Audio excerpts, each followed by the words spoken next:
Bom dia, pessoal. Então, vamos dar início a mais uma aula. Nós vamos falar na aula de hoje sobre a inflamação aguda, sobre a inflamação crônica e numa aula posterior nós vamos conversar sobre os mediadores químicos da inflamação especificamente, o que norteia a inflamação. E nós já conversamos há algum tempo que a inflamação, então, ela não é algo ruim para o nosso organismo. Na verdade, ela é essencial para o nosso organismo. Ela não é uma doença, ela é uma defesa do nosso organismo. Sem a inflamação, o nosso organismo então não conseguiria se recuperar das injúrias, não conseguiria eliminar o agente agressor e não conseguiria reparar os nossos tecidos. Então, se nós não tivéssemos essa resposta do nosso organismo frente a uma agressão, frente a uma injúria, as infecções poderiam ser mais duradouras no nosso organismo, nunca conseguir eliminar esse agente agressor e as feridas, os danos do nosso organismo poderiam nunca se reparar.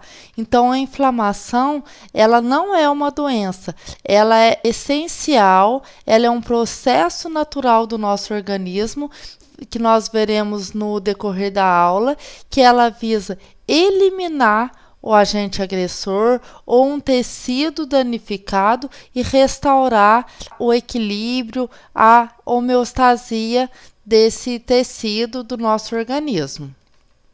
A inflamação se refere ao seguinte conceito: é uma reação dos tecidos a um agente agressor, caracterizada morfologicamente pela saída de líquidos e de células do sangue para o interstício, o que vai nortear, o que vai permitir que ocorra o processo inflamatório, a inflamação, é exatamente isso aqui, ó, a saída de líquidos e de células do sangue para o interstício. Se não ocorrer essa saída de líquidos, de células dos nossos vasos, é impossível ocorrer a inflamação.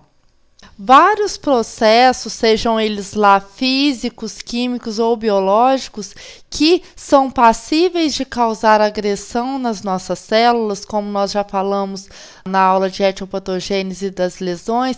Então, tudo que possa causar uma lesão reversível ou principalmente irreversível nas nossas células pode gerar um quadro inflamatório.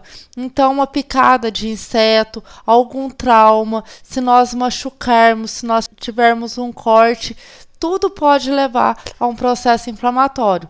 Algumas das inflamações são mais visíveis, nós conseguimos sentir os sinais dessa inflamação, como a dor, o calor na região que nós vamos falar posteriormente.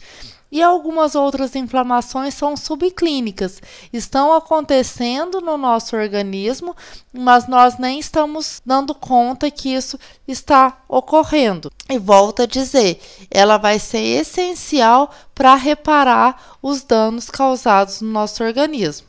Então, a inflamação, ela pode ser de origem exógena, causada por agentes físicos, químicos ou biológicos, ou também vai depender das nossas condições endógenas, então do nosso patrimônio genético, de como nós somos equipados para lidar com as injúrias que nós somos expostos a todo tempo no nosso dia a dia, a nossa resposta imunitária ou nossos fatores emocionais, porque nós já falamos em aulas anteriores também que a nossa saúde não é só não ter uma doença orgânica, mas é um total estado de bem-estar físico, mental, social, que nos remete à palavra saúde. Se nós temos alguns distúrbios emocionais, isso pode baixar a nossa imunidade e fazer com que lesões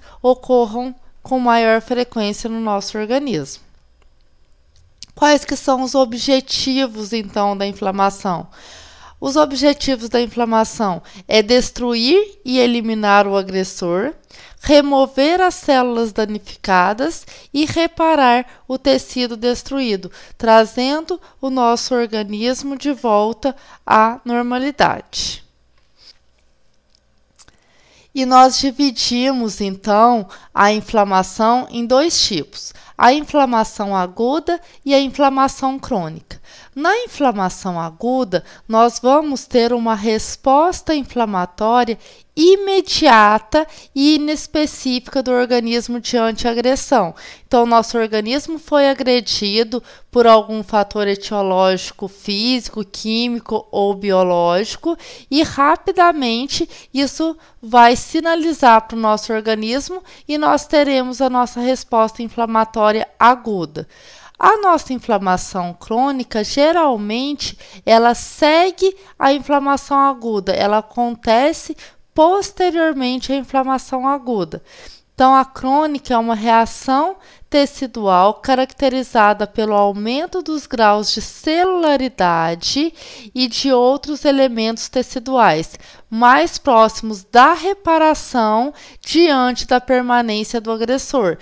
Então, nós vamos ver que se instala uma inflamação crônica no nosso organismo, muitas das vezes porque o nosso organismo não conseguiu combater o micro-organismo ou o fator etiológico causal da lesão brevemente. Então, essa injúria continuou por mais tempo no meu organismo e se cronificou. E aí eu tenho uma inflamação crônica. Então, basicamente, nós temos algumas diferenças entre a inflamação aguda e a crônica. Nós já começamos a conversar sobre isso. A aguda, ela vai ter um início rápido. Logo após a agressão, eu tenho uma inflamação aguda.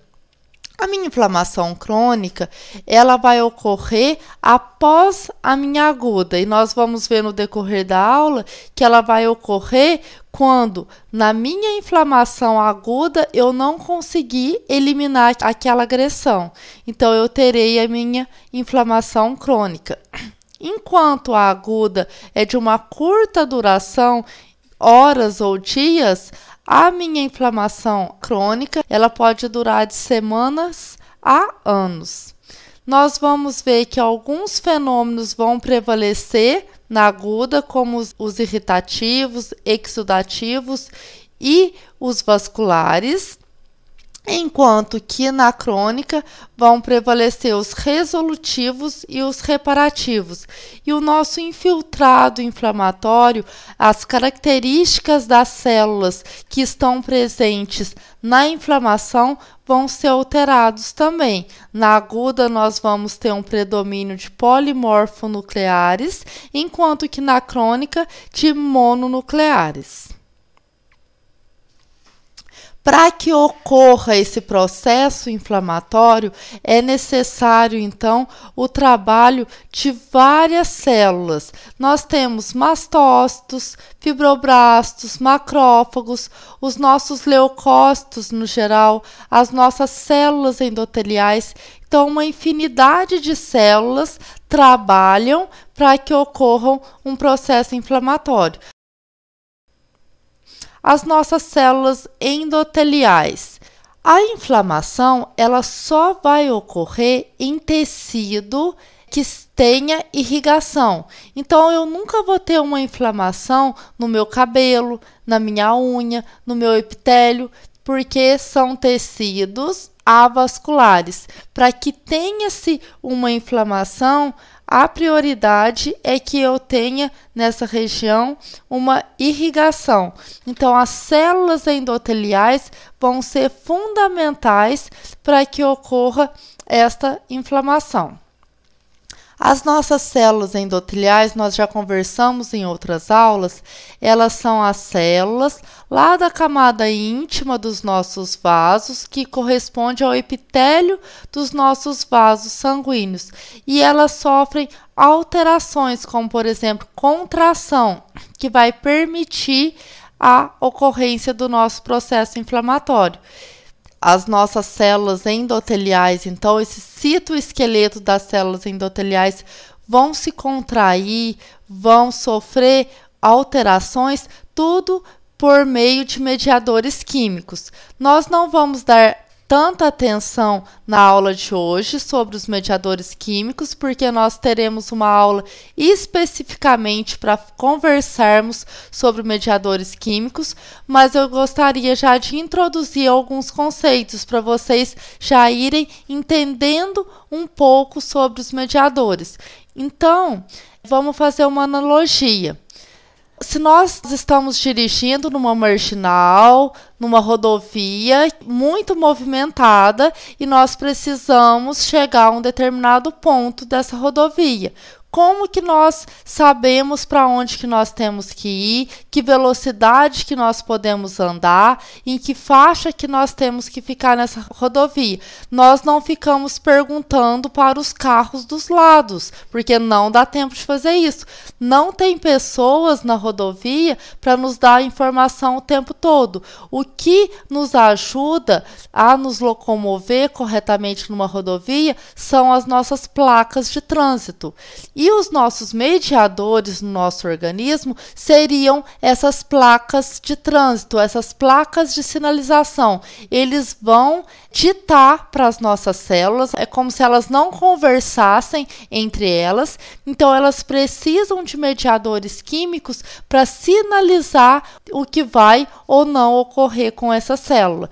Então, todos os comandos, tudo o que ocorre nas nossas células, nesse processo inflamatório especificamente, vai ser norteado por mediadores químicos. As nossas células endoteliais especificamente podem ser ativadas então por dois mediadores, que seriam as citocinas e as quimiocinas. E nós vamos ver no interior dos nossos vasos sanguíneos vai ter uma variação do fluxo e da pressão sanguínea. E essa alteração de fluxo, essa alteração de pressão também facilita a ocorrência do processo inflamatório. As células dendríticas. Células dendríticas estão presentes em todos os nossos tecidos e elas possuem importantes funções de endocitose, então elas conseguem trazer para o seu interior substâncias, micro-organismos que estão nos nossos tecidos, fazer uma endocitose para depois eliminar essa substância, esse organismo, enfim, o que ela trouxe para o seu interior. E elas também são importantes na apresentação de antígeno. Quando nós falamos sobre apoptose, nós falamos da importância dessas células dendríticas como apresentadoras de antígenos, que elas apresentavam constituintes normais do nosso organismo para os linfócitos T. Os linfócitos que se ligavam fortemente a esses constituintes do nosso organismo eram então induzidos à apoptose.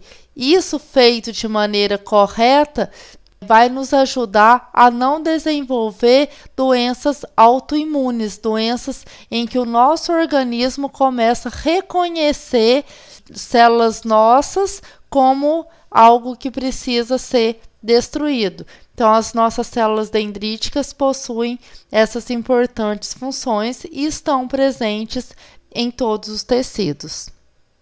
As plaquetas. As plaquetas elas vão atuar em todas as fases do processo inflamatório.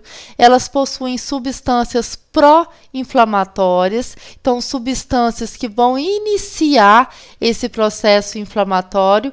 E elas vão atuar, então, nas nossas células endoteliais, nas células inflamatórias, facilitando a ocorrência desse processo inflamatório.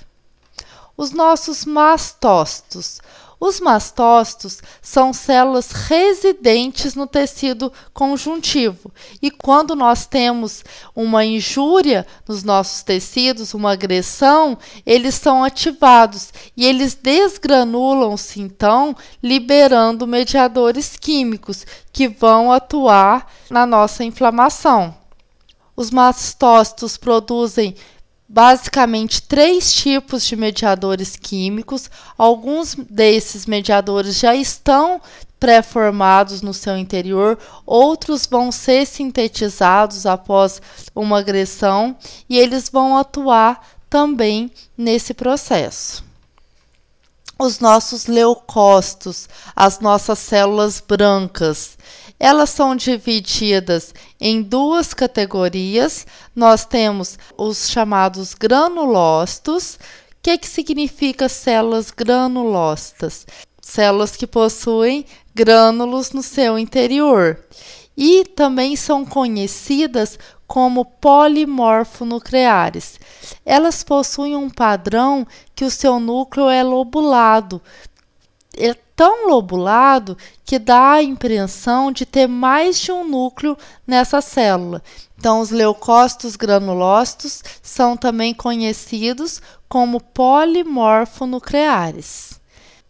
A maior quantidade deles são os neutrófilos. 50 a 70% dos leucócitos são neutrófilos.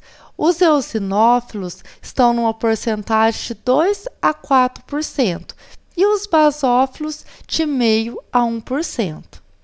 Depois nós temos o grupo dos agranulócitos, ou também como são chamados, mononucleares. Eles são agranulócitos porque eles não possuem grânulos no seu interior e são chamados de mononucleares porque o seu núcleo não é lobulado. E entre os mononucleares, nós temos os linfócitos, que perfazem de 20 a 25% dos leucócitos na nossa corrente sanguínea, e os monócitos, de 3 a 8% na nossa corrente sanguínea.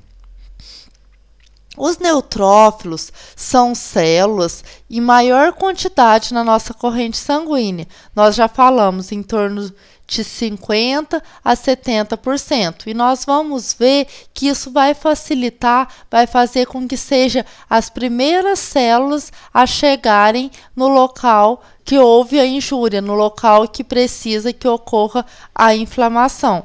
Eles possuem uma vida média curta, de 6 a no máximo 48 horas, e eles são produzidos na medula óssea. Após essa produção na medula óssea serem lançados na corrente sanguínea, eles não sofrem divisão celular. São muito importantes e muito potentes em fagocitar principalmente bactérias. Eles fazem fagocitose e também conseguem fazer explosão respiratória, mas tem um tropismo maior por fazer fagocitose de bactérias. Os eosinófilos. Os eosinófilos são células que também possuem uma atividade fagocitária, porém bem menor do que os neutrófilos. São células que estão aumentadas na nossa corrente sanguínea quando nós temos uma infecção principalmente por parasitas, que eles fazem essa fagocitose de parasitas, ou nós temos um processo alérgico, como por exemplo uma rinite, há o aumento de eosinófilos. Eles possuem principalmente uma grande capacidade de exocitose e explosão respiratória, mas podem atuar também na fagocitose. Se os neutrófilos não estiverem dando conta de fagocitar um número grande, por exemplo, de bactérias, os eosinófilos podem fazer também a fagocitose de bactérias, embora não sejam células especializadas nesse papel quanto os neutrófilos. Aqui nesse corte histológico, nós temos então vários neutrófilos, vemos o padrão do núcleo bem lobulado, e os eosinófilos, que não possuem um núcleo tão lobulado e possuem um citoplasma mais eosinófilo do que os nossos neutrófilos. Os macrófagos. Nós temos nos nossos tecidos os macrófagos teciduais e, de acordo com o tecido que esses macrófagos residem, eles recebem nomes específicos. Por exemplo, macrófagos do tecido conjuntivo, histiócitos. Os macrófagos que residem normalmente o nosso fígado, células de Kupffer e assim por diante. Então, os nossos tecidos possuem macrófagos teciduais. Além dos macrófagos teciduais, na nossa corrente sanguínea, lá nos nossos leucócitos, nós temos os monócitos. Os monócitos, quando são ativados a saírem dos vasos para reagirem a um processo inflamatório, eles saindo dos vasos e chegando ao tecido, eles se transformam em macrófagos teciduais. E nós vamos ver que os nossos macrófagos são células muito importantes dentro do processo inflamatório. São células muito habilidosas, que desempenham várias funções. A depender de como esteja esse tecido, nós podemos ter os macrófagos M1 ou macrófagos M2. Então, quando os nossos monócitos saem da corrente sanguínea para dar origem ao nosso macrófago tecidual, a depender do tipo de mediador químico que estiver ali naquele momento, naquele local de injúria, nós vamos ter a transformação de macrófagos diferentes. M1, no estágio inicial de uma inflamação, que ele vai ter bastante atividade pró-inflamatória para fazer bastante fagocitose e eliminar o agressor. Ou, se nós tivermos outros tipos de mediadores químicos, onde já foram se removidos esses agressores e nós precisamos reparar o tecido, nós vamos ter então macrófagos M2. Um exemplo, uma analogia para isso seria uma guerra. O nosso processo inflamatório não deixa de ser uma guerra. É uma guerra do nosso organismo contra um agressor. Quando nós temos o início de uma guerra, os soldados são convocados para essa guerra para lutar, para eliminar o agressor. E aí, então, nós temos o nosso macrófago M1, chega para fazer fagocitose, chega para eliminar esse agressor. Quando nós conseguimos numa guerra, então, eliminar o nosso oponente e nós ganhamos a guerra, no final da guerra, o que acontece? Então, rendição, os soldados vão para suas casas, voltam, se restabelece no seu convívio, então seriam os nossos macrófagos M2. Eles chegam quando a nossa guerra já terminou, já eliminamos o agressor, então agora é restabelecer esse tecido, restabelecer essa área para ser novamente povoada. Os nossos macrófagos são células especializadas em fagocitose e também são importantes na apresentação de antígenos a linfócitos T. E nós vamos ver no decorrer da aula que isso será muito importante na nossa inflamação aguda, quando nós estivermos formando os nossos granulomas. Nessa imagem nós podemos observar então macrófagos. Aqui, no interior desse macrófago, nós podemos visualizar a coloração mais eosinófila corresponde ao material fagocitado, alguns fibroblastos e um plasmócito. Os linfócitos. Nós temos basicamente os linfócitos T e linfócitos B. Eles são formados de um mesmo precursor comum. São formados, então, de células linfóides. As células T auxiliares, elas são importantes na ativação de macrófagos, de células B, são células que se comportam no processo inflamatório no nosso organismo como maestros ou comandantes. Eles estão, então, na frente de batalha, determinando o que as outras células farão, emitindo ordem para as outras células farão.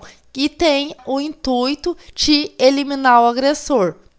Os nossos linfócitos T citotóxicos, eles já entram para executar uma ordem que ela recebeu dos linfócitos T auxiliares. São as nossas células assassinas. Elas vão entrar em batalha, então, para eliminar o agente agressor. As células B são células que produzem e secretam anticorpos e elas são ativadas também pelos linfócitos T auxiliares. Em alguns livros-texto ainda divide linfócitos B e plasmócitos como células diferentes. Outros livros-textos já falam apenas em células B.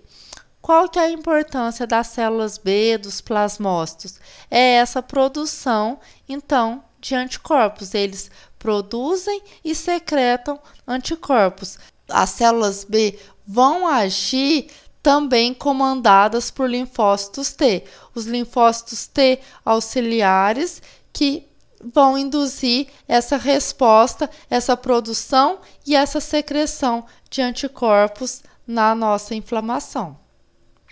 Resumindo o que nós já conversamos até agora, na inflamação aguda há um predomínio dos fenômenos exudativos e vasculares, principalmente, e as células são polimorfonucleares. Nós iremos ver principalmente neutrófilos atuando na inflamação aguda.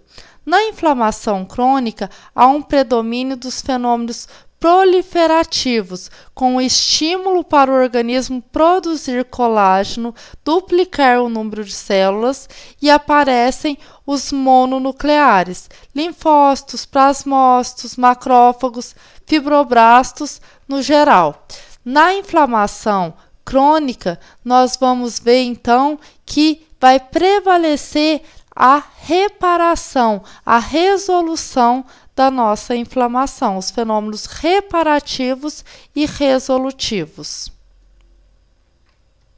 A inflamação é um processo sequencial. Nós temos primeiramente a inflamação aguda.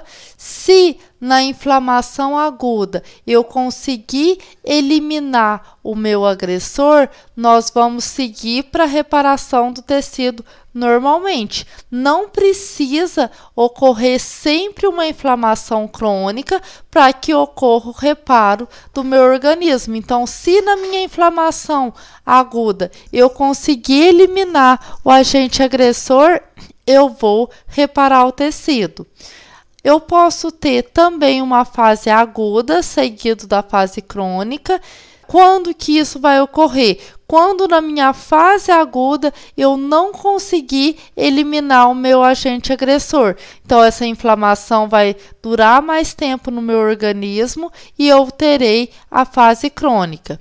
Posso ter, na fase crônica, conseguir controlar esse agressor, a minha inflamação começou numa aguda, foi para a crônica. Na fase crônica, eu eliminei esse agressor e vou reparar o meu tecido. Ou eu posso ter uma fase crônica instalada depois da aguda e ela pode não conseguir eliminar esse agressor e ainda sofrer uma segunda infecção, por exemplo. Eu teria uma reagudização da inflamação crônica.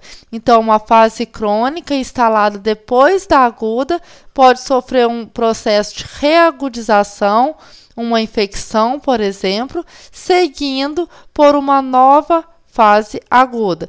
Então, a nossa inflamação sempre será um processo sequencial. Nós teremos a nossa fase aguda e, posteriormente, a fase crônica.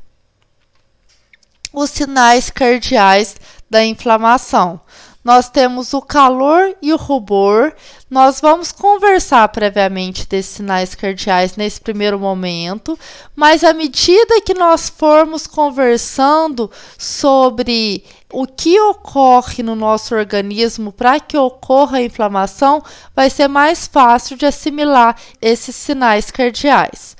O calor e o rubor estão relacionados ao aumento de sangue no local da inflamação.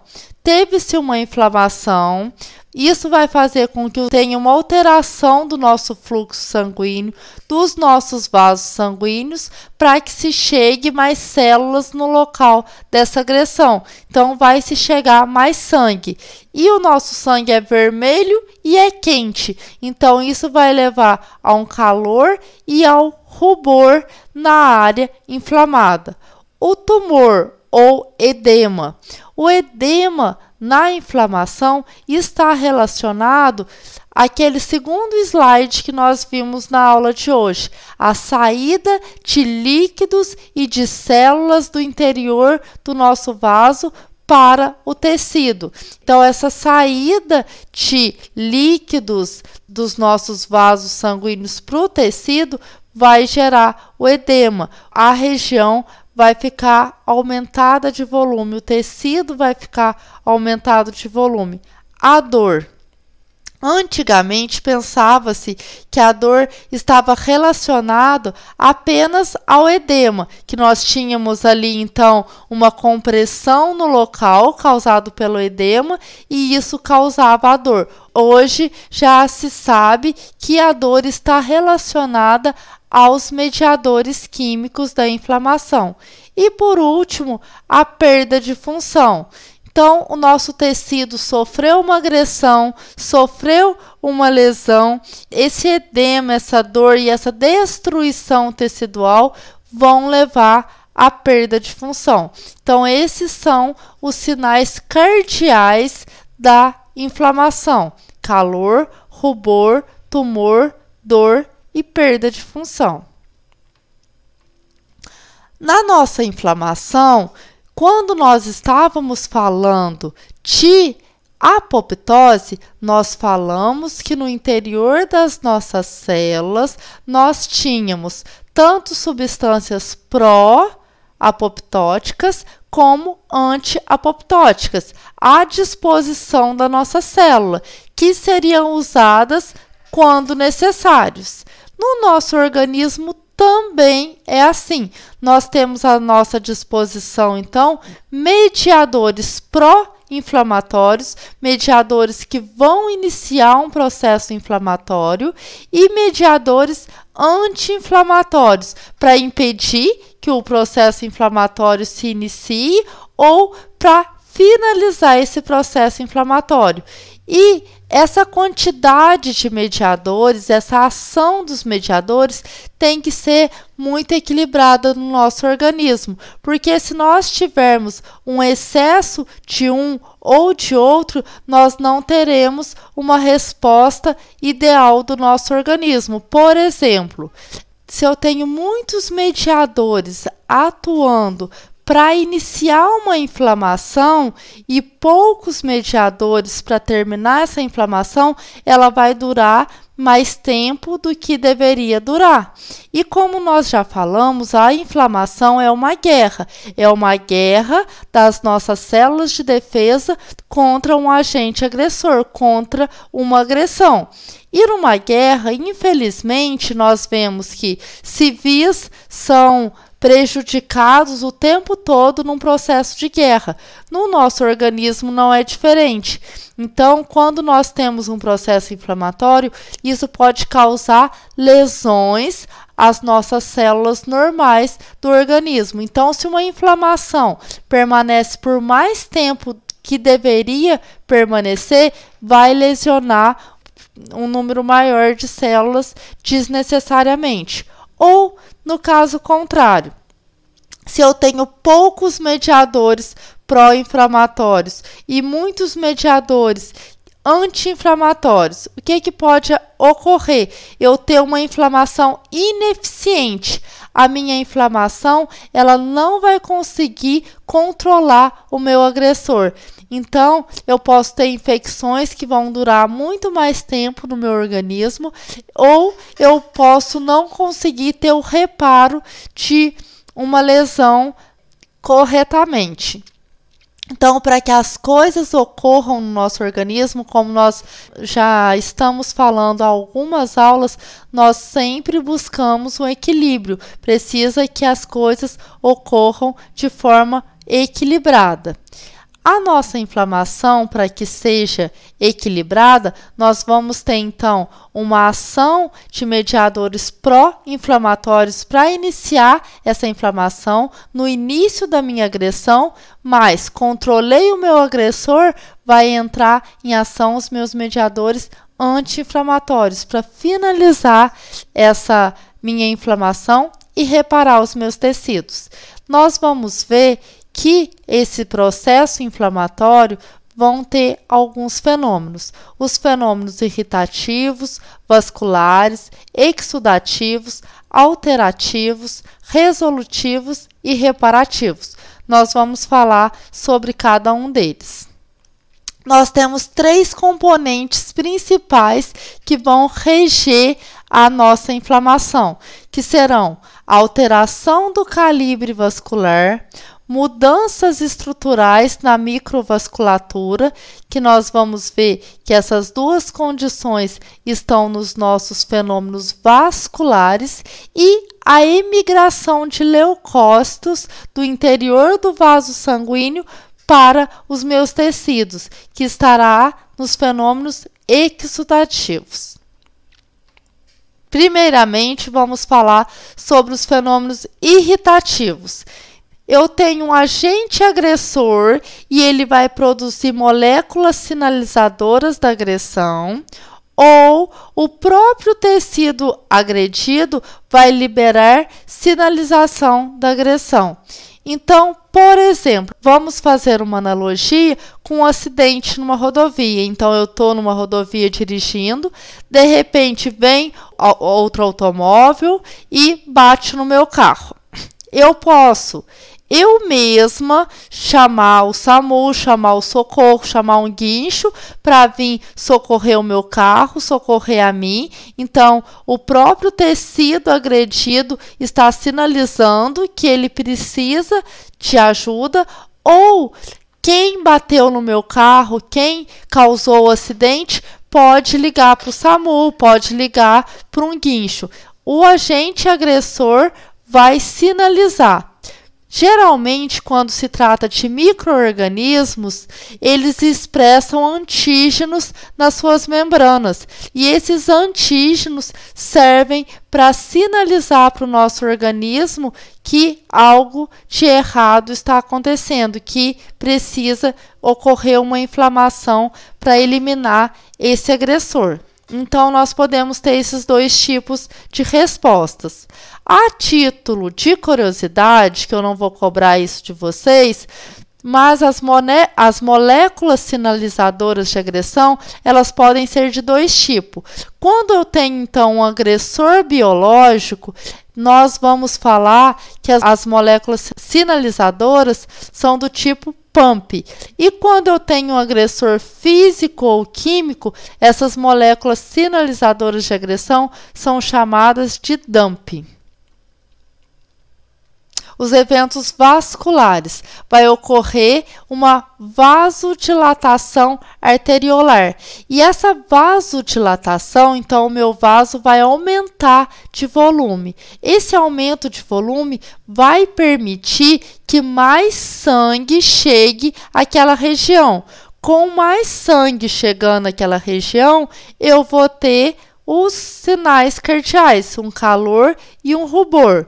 Nos eventos vasculares, ainda está o aumento da permeabilidade. O meu vaso vai se tornar mais permeável para que as células saiam do interior do vaso.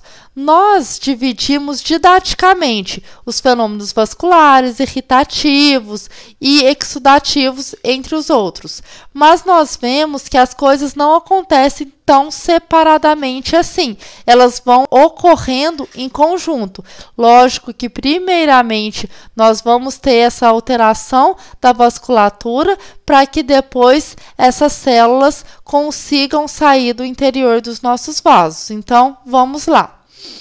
Nós temos a nossa vasodilatação arteriolar. Aqui nesse desenho esquemático, nós temos uma arteríola, capilar e vênula normais, e nessa imagem abaixo, nós temos a mesma região, só que apresentando uma vasodilatação. Vejamos que o calibre do vaso aumenta. Esse vaso aumentado de calibre vai permitir que mais sangue chegue a essa região e mais células cheguem a essa região. Então, a vasodilatação vai ajudar o nosso processo inflamatório. Nós falamos, então, da vasodilatação dos nossos vasos. Os vasos se dilatam para permitir que mais sangue chegue naquela região. E nós precisamos conversar do aumento da permeabilidade. E eu pus essa figura para demonstrar para vocês exatamente sobre esse aumento da permeabilidade. Vamos levar em consideração esta figura em amarelo e esta em branco. Então, nós temos os nossos vasos normalmente, as células endoteliais umas ao lado das outras, e nós temos junções entre essas células. Nós temos os gaps. Quando eu tenho um processo inflamatório, por meio de mediadores, as nossas células endoteliais alteram o seu citoesqueleto, se contraem, e essa contração faz com que esse gap aumente. Nós temos um maior espaço entre as células. Isso vai permitir que saia mais facilmente células e proteínas do interior do meu vaso sanguíneo para o interstício. Então, na minha inflamação, eu vou gerar um edema. Esse edema, por eu ter um aumento da permeabilidade, que vai permitir que células também saiam juntamente com o líquido, vai ser um edema do tipo exudato, um edema rico em células. A título de curiosidade, quando nós formos estudar edema, nós vamos falar do transsudato. Nós temos a saída de líquidos do interior do vaso. Como não aumenta a permeabilidade desse vaso, nós temos apenas saída de líquido, o edema que vai ocorrer em outras situações. Agora, quando eu estou falando do meu sinal cardial edema dentro da inflamação, eu estou falando desse aumento da permeabilidade que facilita a saída de células. E eu vou ter um edema e um exudato para o meu tecido. Os fenômenos exudativos. Os fenômenos exudativos se referem à saída de células do interior do meu vaso sanguíneo para o meu tecido. Para que ocorra, então, a exudação, para que ocorra a saída de neutrófilos, de outras células do interior do meu vaso para o tecido, tem que ter ocorrido primeiramente os fenômenos vasculares. As minhas células endoteliais têm que ter sofrido contração do citoesqueleto para aumentar o espaço entre as células, aumentar a permeabilidade, e eu vou precisar de que tenha ocorrido também uma vasodilatação. Quando nós formos estudar distúrbios circulatórios, nós vamos falar mais sobre o fluxo sanguíneo. Então, o que nós precisamos entender nesse momento sobre o fluxo sanguíneo? Que o nosso fluxo sanguíneo é laminar. Então, o nosso fluxo sanguíneo vem em direção retinha aqui, como se estivesse numa rodovia. Quando chega nessa região, nós aumentamos o calibre do nosso vaso em relação ao que estava anteriormente. Então, esse vaso está dilatado. Como esse vaso está dilatado, o fluxo sanguíneo vai diminuir.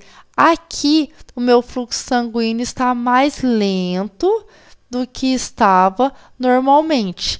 E essa lentificação do fluxo vai ajudar também a ocorrência do processo inflamatório.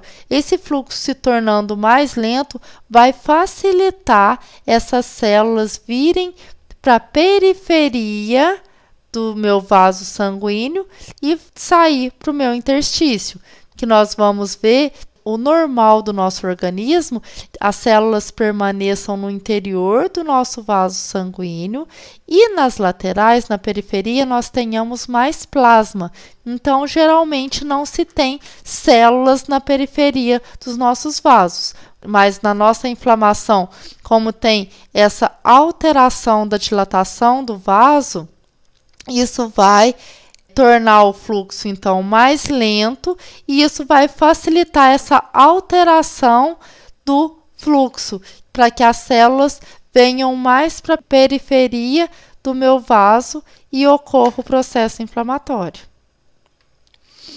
Quando nós falamos de fenômenos vasculares dentro da inflamação, nós falamos muito sobre os vasos sanguíneos, mas nós não podemos esquecer que os vasos linfáticos também se proliferam, que muito líquido está saindo do interior dos vasos para o interstício. Então, precisa de uma maior drenagem para trazer esses líquidos para a circulação. Com isso, os linfonodos podem tornar-se inflamados. Antigamente, as pessoas se falavam muito em ínguas. O que é a íngua? É um linfonodo aumentado de volume. Por exemplo, se tem uma infecção de garganta, pode ocorrer o infartamento de um linfonodo, porque naquela região mais células, mais líquidos estão saindo do plasma para os tecidos, para que ocorra todo esse processo inflamatório. Então, os linfonodos têm que trabalharem mais para trazerem de volta esse líquido, para fazer a drenagem nessa região. Então, é normal que eles fiquem infartados, aumentados de volume. Os fenômenos exudativos, nós estamos falando especificamente da saída de células do interior do nosso vaso para o interstício, para o nosso tecido. Então, a exudação é o escape de fluidos, proteínas, células sanguíneas do sistema vascular para o interstício ou para cavidades corporais. E isso vai gerar um edema. Para nós entendermos como que os nossos leucócitos conseguem sair do interior dos nossos vasos para o interstício, nós temos que entender a anatomia de um leucócito. De interesse para nós no momento, os nossos leucócitos possuem proteínas na sua membrana. Algumas delas conhecidas como selectinas e integrinas. E essas proteínas vão facilitar a saída desses leucócitos do interior do vaso para o tecido. Nós já falamos dos fenômenos vasculares que norteiam a inflamação. Então, teve-se os fenômenos vasculares, aumentou a permeabilidade do meu vaso, aumentou o calibre desse vaso. As nossas células estão, então, neste momento, mais próximas do meu endotélio. Só isso não é o suficiente para fazer elas passarem por esse endotélio. Elas precisam de algo mais. E esse algo mais é a presença dessas selectinas e das integrinas. Como que isso vai funcionar no meu processo inflamatório. O meu fluxo sanguíneo está mais lento nessa região, naquela região de vasodilatação. Então, as células se aproximaram do meu endotélio e aí elas vão se ligar. Os leucócitos, então, se ligam através das suas selectinas e das integrinas. As selectinas fazem uma ligação mais fraca.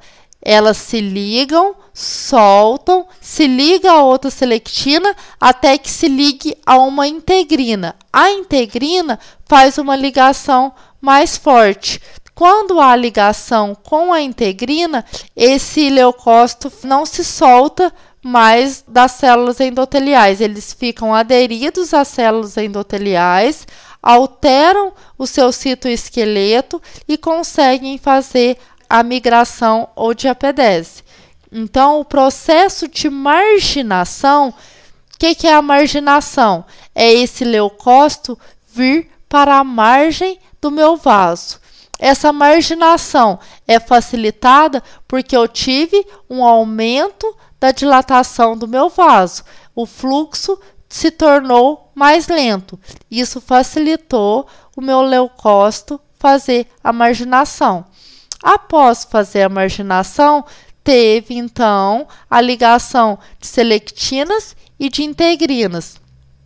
E esses leucócitos vão rolando através das células endoteliais, meu processo de rolamento. Quando ocorre a ligação com as integrinas, isso se torna mais resistente, mais estável. E esse leucócito não continua a rolar, ele altera o seu citoesqueleto, faz diapedese e vem para o tecido onde ele precisa atuar. Então, a exsudação passa por esses eventos: marginação, rolamento, adesão e a diapedese e a migração.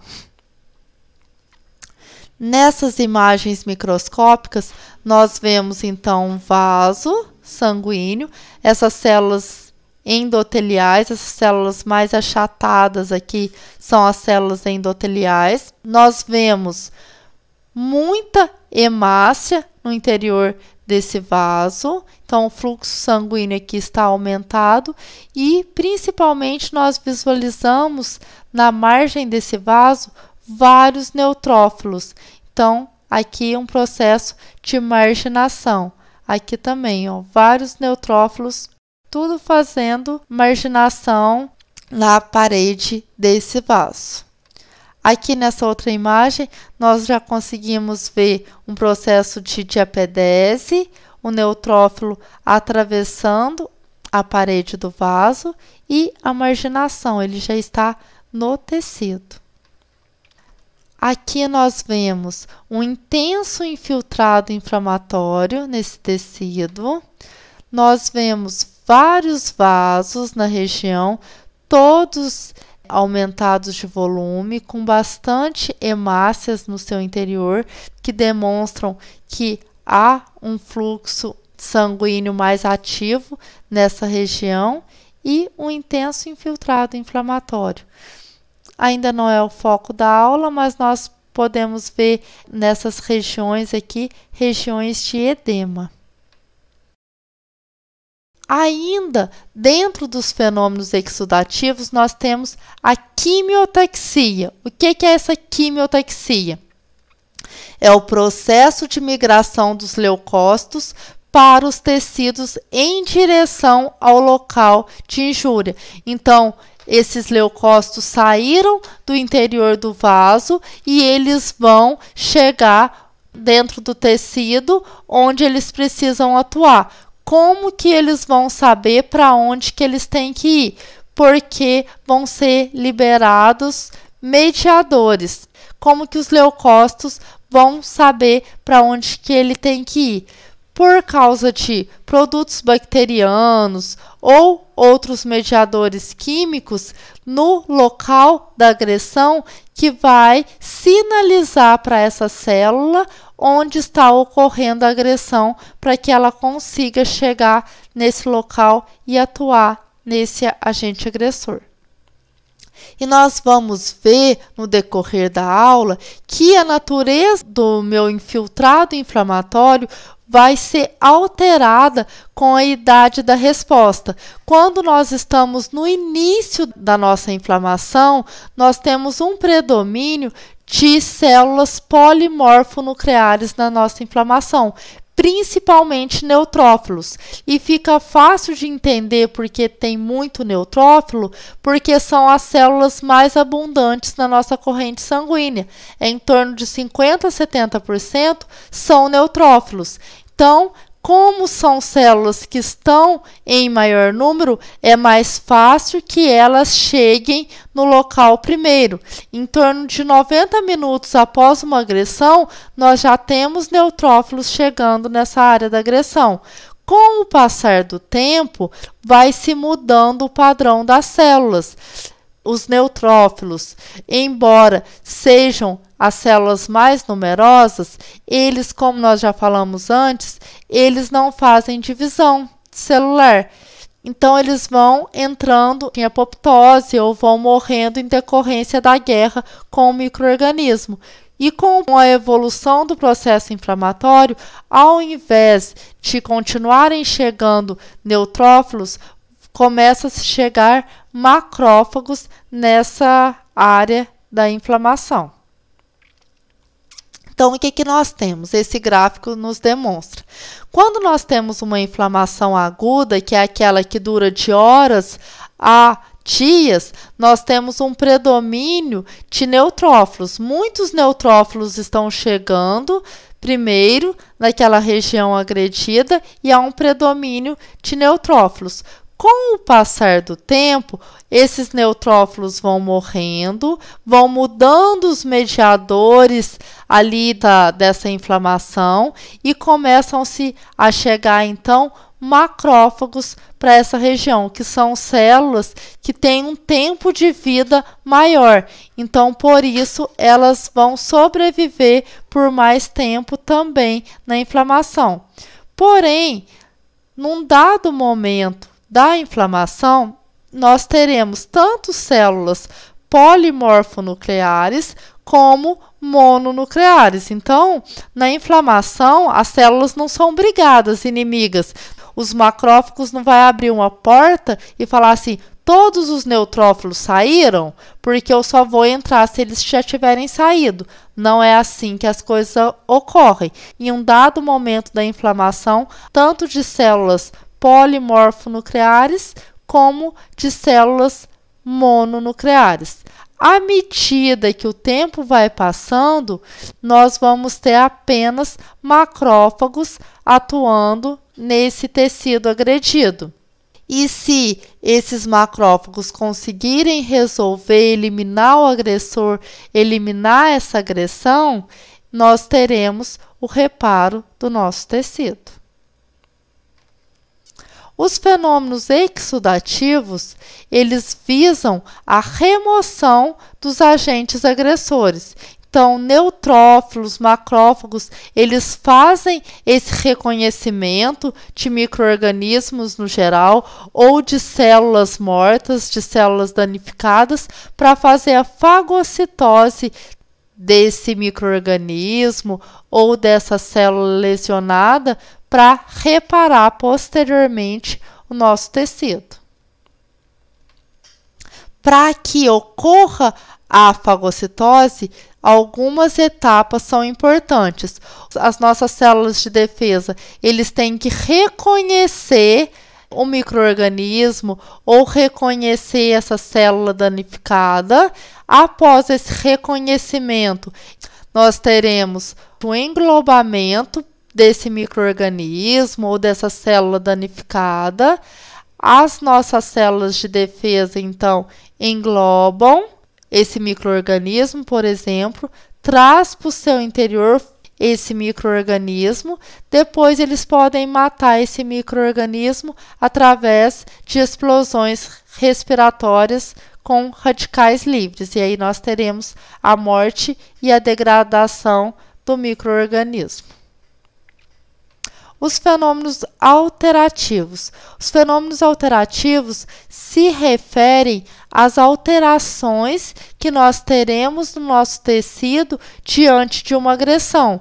E aí nós já conversamos em aulas anteriores que uma agressão ela pode gerar lesões reversíveis ou lesões irreversíveis. Nós podemos ter, então, desde degenerações a necroses ou apoptoses no nosso tecido. E os fenômenos alterativos se referem a essa alteração que o tecido sofreu após uma agressão, que pode ser uma ação direta ou indireta do agente agressor e a ação das células do exudato. Então, o nosso tecido ele pode ser agredido tanto pelo agressor, por um micro-organismo, por exemplo, que adentrou os nossos tecidos, está lesionando as nossas células, mas nós podemos ter ação também destrutiva das nossas próprias células do exudato. Então, os nossos neutrófilos, por exemplo, podem fazer muita explosão respiratória e isso danificar células normais do nosso organismo, causar degenerações ou até necrose em células normais do nosso organismo. Por isso, é importante sempre o equilíbrio. Nós precisamos de mediadores pró-inflamatórios? Precisamos, porque sem eles não vai se iniciar uma inflamação. Mas também é muito importante a ação dos mediadores anti-inflamatórios, para que finalize essa inflamação e ela não dure mais tempo do que precisaria e cause danos a tecidos normais do nosso organismo. Sobre os fenômenos resolutivos, nós temos que falar neste momento dos fenômenos resolutivos sobre os nossos macrófagos. Nós já falamos previamente que os macrófagos podem ser ativados em M1, que são células que têm uma alta atividade de fagocitose para eliminar, então, agressores ou células danificadas, ou eles podem ser ativados em M2, que vão estar relacionados ao final do processo inflamatório, na parte de reparação do meu tecido. Neste momento que nós estamos falando de fenômenos resolutivos, nós vamos ter uma maior ativação de macrófagos M2. Nesse local já estão sendo secretados mais mediadores anti-inflamatórios para que essa minha inflamação termine. Então, vamos chegar aqui, os monócitos vão ser ativados em M2, que vão ser importantes principalmente para reparação do meu tecido, que é o próximo fenômeno. Esse tecido, então, estando livre dos agressores, estando livre das células agredidas, das células mortas ou danificadas, nós vamos ter a reparação desse tecido, que nós vamos ter uma aula para falar somente sobre reparo, que vai a depender do tipo de tecido que eu tenho e também do grau de destruição que teve sobre esse tecido, eu vou ter a regeneração ou a cicatrização do meu tecido. As inflamações agudas, a depender do tipo de exudato produzido nessa inflamação, nós vamos ter tipos de inflamações diferentes. Nós podemos ter a serosa, a fibrinosa, a purulenta e a catarral. Na inflamação serosa, nós vamos ter um líquido amarelo cítrino com composição semelhante à do soro do sangue. Então, é um líquido mais pobre em células e macromoléculas. Geralmente, esse tipo de inflamação, um exemplo de inflamação serosa, seria a inflamação que ocorre em áreas de queimadura. Na inflamação fibrinosa, eu tenho grande quantidade de saída de fibrinogênio. Fibrinogênio é um tipo de mediador químico e essa proteína ela vai se transformar em fibrina e vai se acumular principalmente nas membranas serosas. A inflamação purulenta. Nesse padrão de inflamação, geralmente eu tenho a produção de pus. O que é o pus? São restos de células que sofreram necrose, de bactérias, de células inflamatórias que foram destruídas e daquele líquido, daquele plasma. Então, isso forma um pus. E a depender de como esse pus se comporta, em termos de localização, nós podemos ter um abscesso, quando eu tenho um pus que está circunscrito em uma cavidade, ou eu posso ter um fregmão, que o pus ele está dissociado dos tecidos, não está sendo circunscrito por uma cavidade, ele está de forma difusa nos tecidos.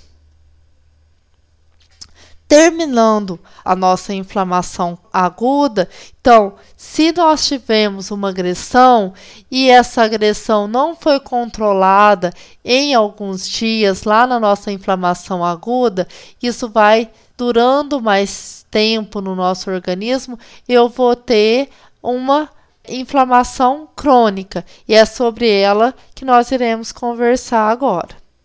A inflamação crônica, quais que são as causas, o que vai levar então a uma inflamação crônica? Quando as nossas células inflamatórias lá na aguda forem incapazes de destruir parcial ou totalmente o meu agressor. Então, em alguns dias, os nossos neutrófilos ou mesmo os macrófagos que começaram a chegar não destruíram o meu agente agressor, eu vou ter uma inflamação crônica. A localização que o meu agente agressor está não permite o acesso das células inflamatórias. Então, as células não conseguem chegar onde esse agressor está para eliminá-lo. Então, esse agressor vai ficando mais tempo no meu organismo. Então, seria uma das causas da inflamação crônica.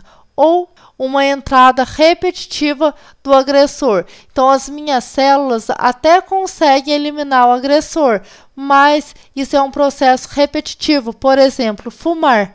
O tempo todo o indivíduo está fumando, ele fuma várias vezes ao dia por muitos anos. Então, o agente agressor está sendo introduzido no organismo várias vezes durante muito tempo. Então, isso também causa a cronificação de uma inflamação.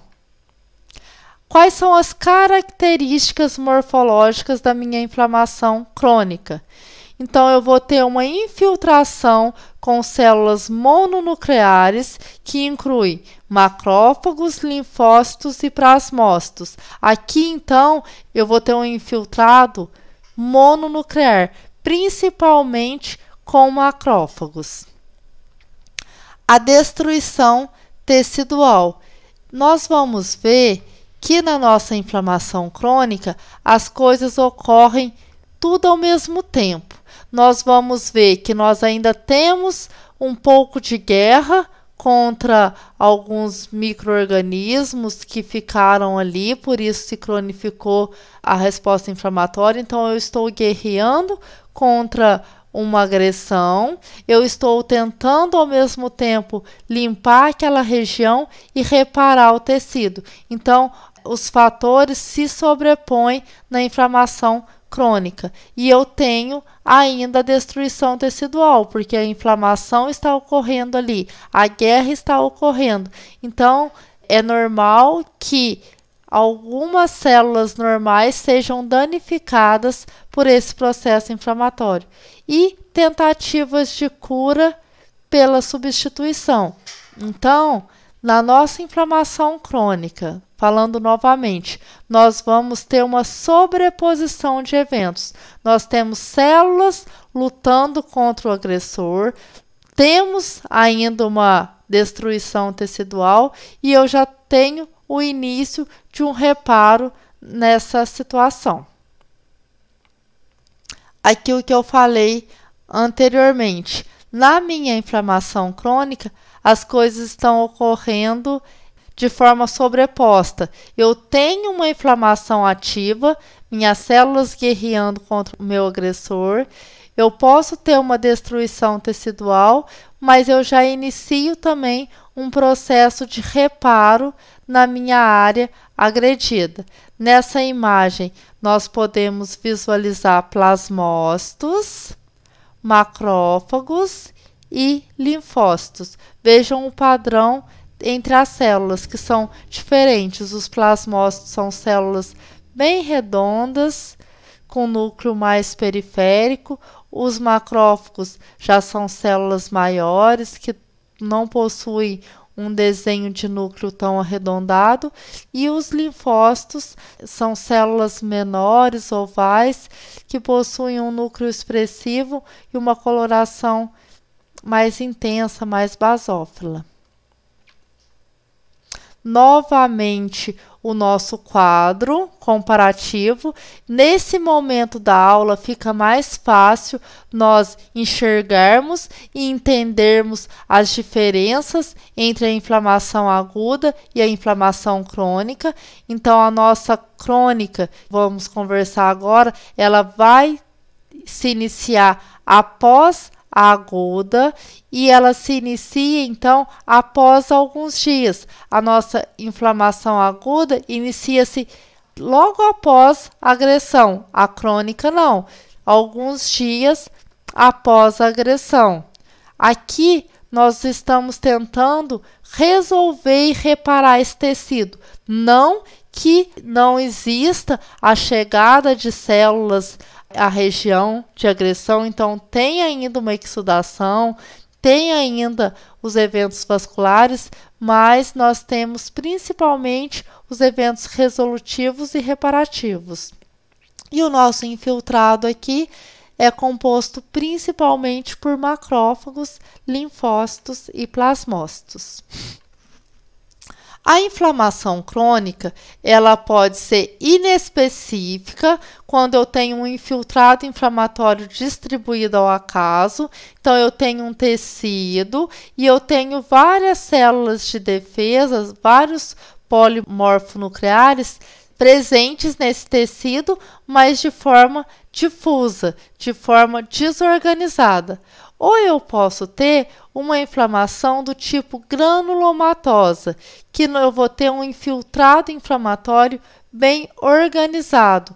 Então, aqui eu tenho um micro-organismo, nesse caso aqui eu tenho um paracoco. Então, o paracoco está lá no interior do meu granuloma, e aí eu vou ter macrófagos, linfócitos mais ao redor. Eu tenho então as células inflamatórias circunscrevendo o meu agente agressor.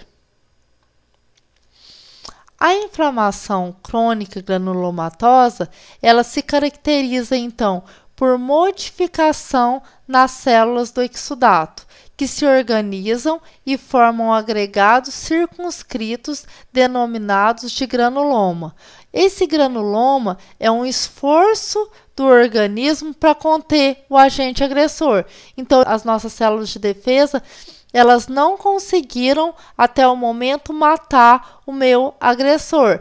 Então, o que elas fazem? Eu não consegui te matar, mas pelo menos eu vou te prender aqui para que a gente continue batalhando aqui com você até nós te destruirmos e você não vá para outros locais do organismo causar danos em outras partes do organismo. Então, é uma tentativa de conter esse agressor até que se consiga destruí-lo.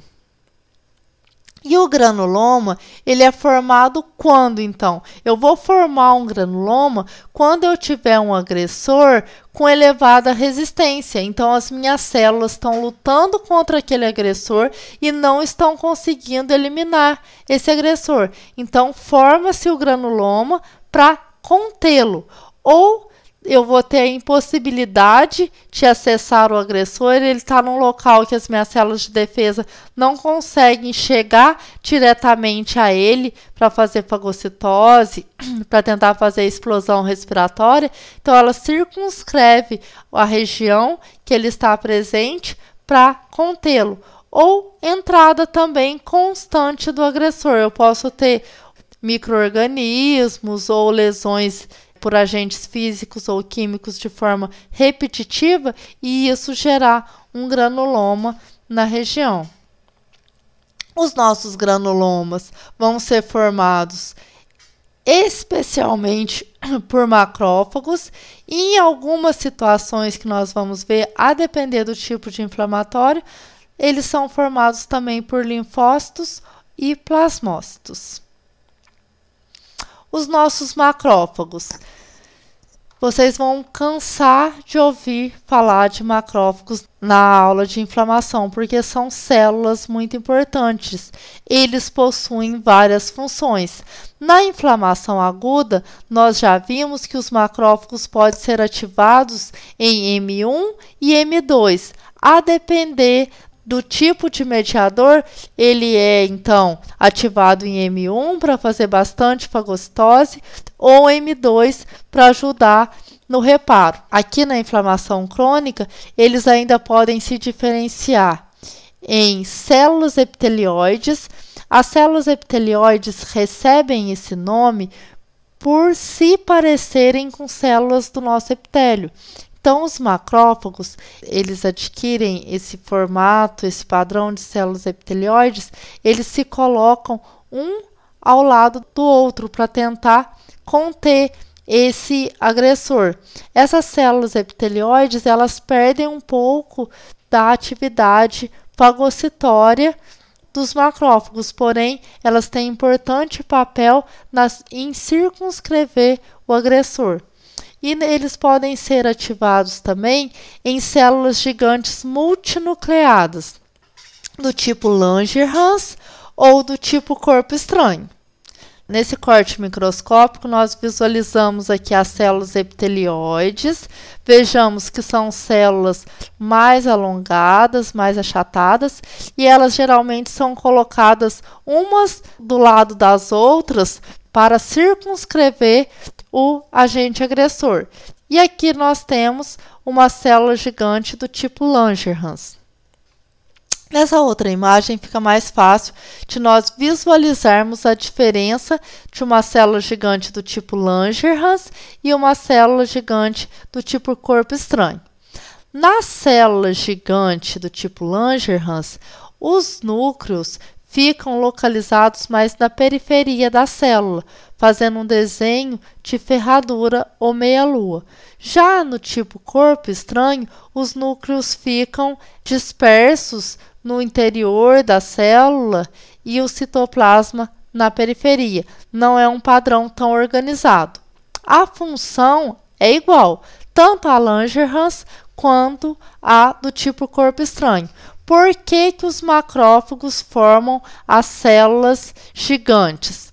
Os macrófagos são células que possuem um tempo de vida maior. Porém, quando elas estão em guerra com o agressor, elas querem ficar mais tempo vivas. E o jeito dessas células permanecerem por mais tempo vivas é fazendo essas células gigantes. Como que são realizados? Quando chegam macrófagos novos nessa região de lesão, macrófagos que estão há mais tempo se associam a esses macrófagos recém-chegados, então, como se os macrófagos anciões se juntassem com os bebês macrófagos que estão chegando nessa área de lesão, para assim ter uma revigorada. Eles conseguem se manter por mais tempo vivos graças aos macrófagos recém-chegados. Então, a importância dessas células são exatamente manter-se vivos por mais tempo para lutar contra o agente agressor. Os nossos granulomas podem ser de dois tipos: epitelioides ou imunogênicos, ou tipo corpo estranho. Vamos conversar sobre cada um deles. Os granulomas imunogênicos, que também pode ser chamado de granulomas de alta renovação celular, eles estão associados geralmente a agressores biológicos. Então, eu tenho um micro-organismo, seja uma bactéria, um vírus, um parasita no meu organismo. A presença desse micro-organismo por mais tempo irá gerar um granuloma do tipo imunogênico. Então, eles são muito vistos na tuberculose, na esquistossomose, na paracoccidioidomicose, na sarcoidose, na sífilis, na hanseníase. São exemplos de patologias relacionadas à formação de granulomas imunogênicos. Como que ocorre a formação desse granuloma imunogênico? Eu tenho um micro-organismo que as minhas células de defesa não estão conseguindo eliminá-lo. Então, eu preciso circunscrever esse micro-organismo. Então, na região central do meu granuloma, eu vou ter macrófagos fagocitando e interagindo com esse agressor. Em volta, eu vou ter um cinturão de células epitelioides, que vão ter essa função secretora e a função de conter o micro-organismo. Na periferia, eu vou ter um halo de linfócitos e na parte mais periférica do meu granuloma, eu posso ter uma cápsula de tecido conjuntivo fibroso para fazer o papel de isolar, de circunscrever essa região. Esse desenho esquemático representa bem o granuloma imunogênico. Nós temos uma área central formada por micro-organismos, nesse desenho esquemático por bactérias. Nós temos macrófagos que estão fagocitando, que estão diretamente relacionados a esses micro-organismos. E aí, no esquema nós observamos já que alguns desses macrófagos já estão em necrose. Então, a guerra contra esse micro-organismo, esses macrófagos já perderam, as bactérias prevaleceram. Isso é importante para a gente conversar também sobre eles serem chamados de granuloma de alta renovação celular. Quando nós temos, então, a guerra das nossas células de defesa contra micro-organismos, nós temos um micro-organismo lutando de volta com as nossas células de defesa. Então, espera-se que morra-se mais células de defesa do que quando elas estão lutando contra agressores químicos ou físicos. Como há mais morte de células de defesa, é necessário que cheguem mais células para formarem esse granuloma. Por isso, é um granuloma de alta renovação celular, porque faz necessário que mais células cheguem até esse granuloma para lutar contra o agressor, visto que muitas células de defesa vão morrer nessa luta. Então, nós temos uma área central de macrófagos que estão diretamente relacionados a esse agressor, um cinturão formado por macrófagos, como células epitelioides, e posteriormente ao cinturão de células epitelioides, nós temos um cinturão de linfócitos. E nesse caso, no granuloma imunogênico, nós sempre teremos esse cinturão de linfócitos. Esse cinturão de linfócitos faz o papel de liberar mediadores químicos para imobilizar os macrófagos nesse granuloma. Como a luta, a guerra é contra agentes biológicos, não é interessante que esses macrófagos fagocitem esse micro-organismo e saia do local, carregando esse micro-organismo para outros tecidos, que em algum dado momento pode ocorrer a morte desse macrófago e o micro-organismo ser disseminado em outras regiões do nosso organismo.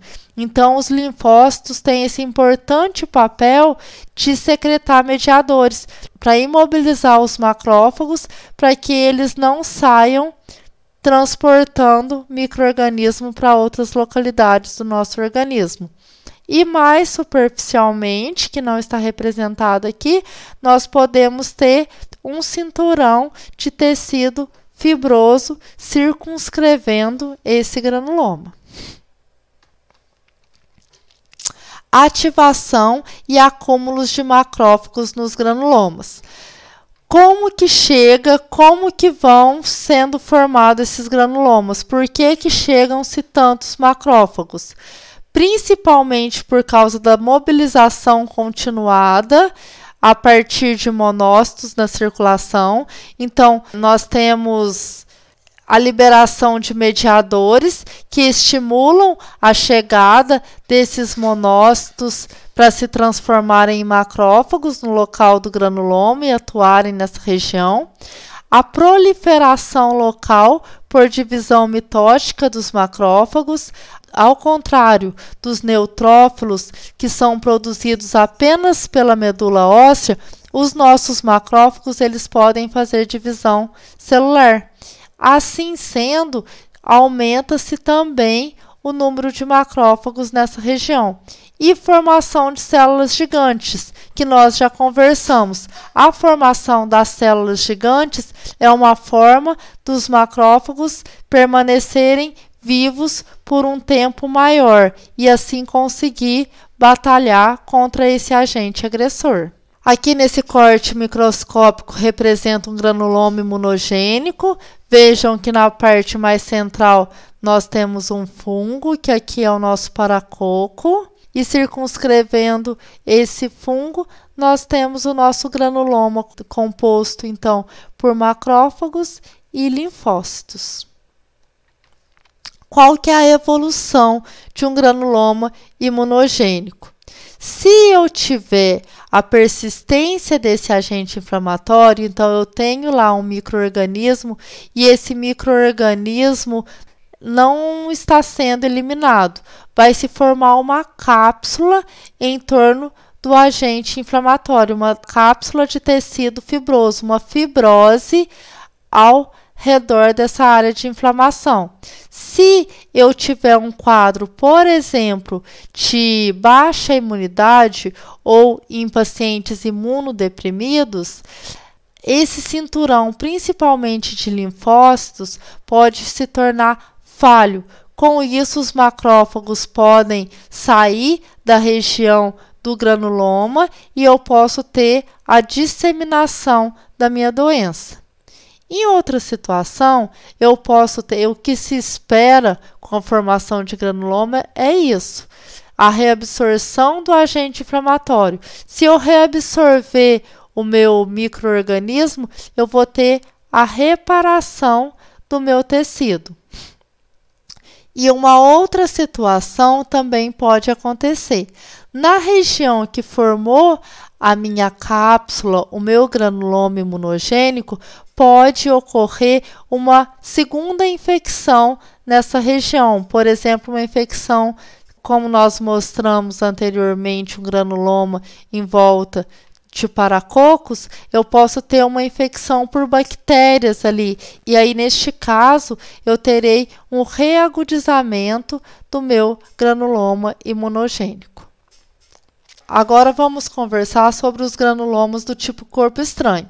Enquanto os nossos granulomas do tipo imunogênico são formados quando eu tenho uma agressão por um agente biológico, os granulomas do tipo corpo estranho vão se formar quando eu tenho agressores químicos ou biológicos, como, por exemplo, plástico, vidro. Eu cortei a minha mão, o meu pé com um caco de vidro. Esse pedaço de vidro entrou no meu tecido pode-se gerar um granuloma, farpas de madeira, partículas de talco de luva, fios de sutura. Então, realizou a sutura no indivíduo, esqueceu o fio de sutura no interior do tecido desse indivíduo, desse paciente, pode se formar um granuloma do tipo corpo estranho ao redor desse fio de sutura.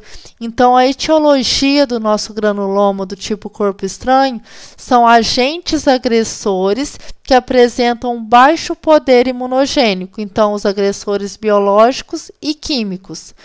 Como aqui nós não temos um agente biológico, a nossa luta, a nossa guerra vai ter um menor número de mortes das nossas células inflamatórias. Então, por isso, ele é chamado de baixa renovação celular. Como eu tenho menos morte de células inflamatórias, eu não preciso repor tanto essas células. Por isso, de baixa renovação celular. E como que ocorre a formação desses granulomas? Nós temos basicamente macrófagos na área central, circunscrevendo esse meu agressor, seja biológico ou químico, e um cinturão de tecido conjuntivo revestindo toda essa área. Nós até temos alguns linfócitos associados a esse granuloma do tipo corpo estranho, mas como nós não estamos falando de um agressor biológico, não há necessidade de se formar aquele cinturão de linfócitos ao redor dos macrófagos. Nós temos um predomínio, então, de macrófagos associado ao nosso agente agressor e uma cápsula de tecido conjuntivo ao redor desses macrófagos. Aqui nós temos um corte microscópico demonstrando, então, um granuloma, um cinturão de macrófagos circunscrevendo uma gotícula lipídica. Podemos ver aqui em maior aumento que nós temos várias células epitelioides fazendo esse cinturão em volta do lipídio.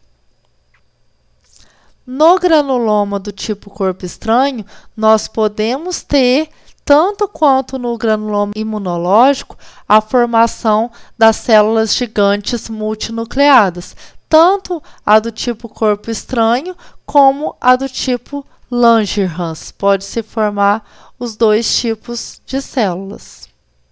E qual que é a evolução de um granuloma do tipo corpo estranho? Nós podemos ter a persistência e a manutenção do processo, então não se conseguiu eliminar esse agente agressor, então esse granuloma vai permanecer ali no nosso tecido, vai ocorrer uma fibrose em volta desse cinturão de macrófagos, ou vai ocorrer a eliminação do agressor e esse granuloma irá se reparar, como ocorre lá no imunogênico, ou pode também, como eu já citei lá no imunogênico, ocorrer uma reagudização do processo por causa de alguma infecção secundária. Então, nós temos esses dois tipos de granulomas que podem ser formados na nossa inflamação crônica, que vai depender do tipo de agente etiológico associado a eles. Essas são as referências usadas para a elaboração dessa aula. E por hoje é só, pessoal. Muito obrigado a todos pela atenção. E na aula da semana que vem nós conversaremos, então, sobre os mediadores químicos da inflamação.